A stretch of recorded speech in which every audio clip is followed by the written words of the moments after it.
Eritrea, a country in Africa, and a country that, like the rest of the continent, has had its fair share of experience in being ruled over by a foreign country. Yes, a combination so iconic it's on par with a stepdad and a crippling alcohol addiction, but unlike him, Eritrea has been 30 years sober from being ruled over by another nation, obtaining the status of a sovereign nation since 1993, gaining said luxury from its southern neighbour, Ethiopia, of all countries. Now with the introduction out of the way, we can now get to the question of why was Eritrea a part of Ethiopia before its independence? Well, sit back, relax, and let's go back in time to 1936, just after the Second Italo-Ethiopian War.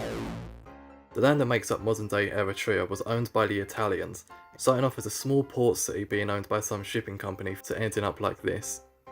Moving forward to World War II, and we all know how efficient of an ally Italy was, so let's skip forward to 1941, where the Italians got hit hard in East Africa.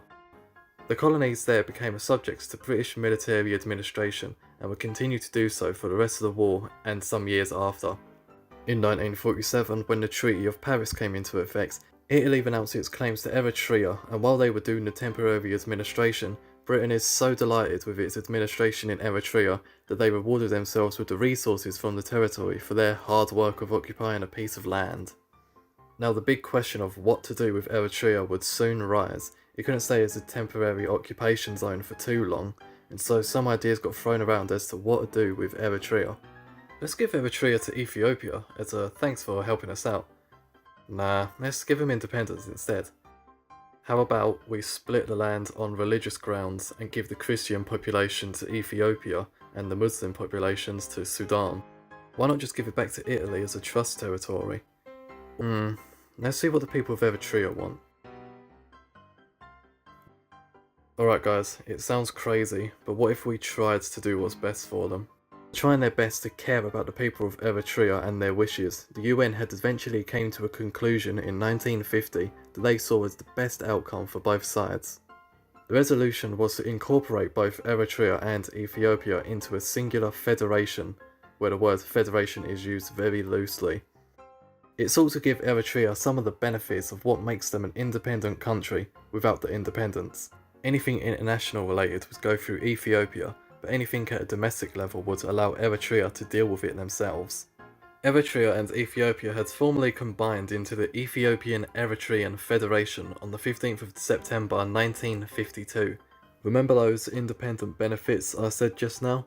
Well, you can forget about those, because the Ethiopian Emperor gradually became aggressive to the Eritrean side of the Federation over the years, pushing his expansionist views for that Eritrean land and seeking to make it an official part of Ethiopia for good. After years of constant political aggression and acculturation, Eritreans were now sick of the Emperor and his meddling with their side of the Federation, and an ever-growing desire to become independent, they finally decided that enough was enough. The Eritrean War of Independence had begun, and this war lasted for 30 years, starting in 1961 and ending in 1991, with the Eritrean Liberation Front leading the rallying call for independence, until it got fractured and two more organised independence fighting groups took its place. As for the Federation itself, it dissolved a year after the war begun, with the Emperor annexing Eritrea and declared it now an official province of Ethiopia. Many political stuff and countless war crimes later, the war ends in 1991 with the Ethiopian government collapsing, and the Eritrean independence fighters declare independence, but they're not internationally recognised just yet. After a civilised talk between the new temporary government and the independence fighters, an agreement was finally made between the two, which allowed for the citizens of Eritrea to take to the polls to vote on wanting independence or not, which was observed by the UN.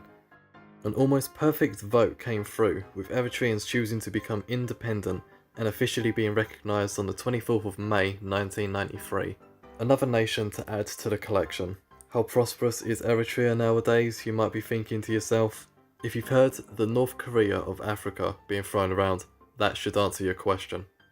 So to summarise why Eritrea was made part of Ethiopia, it was mainly because no one was so certain on what the best approach was for it after World War II.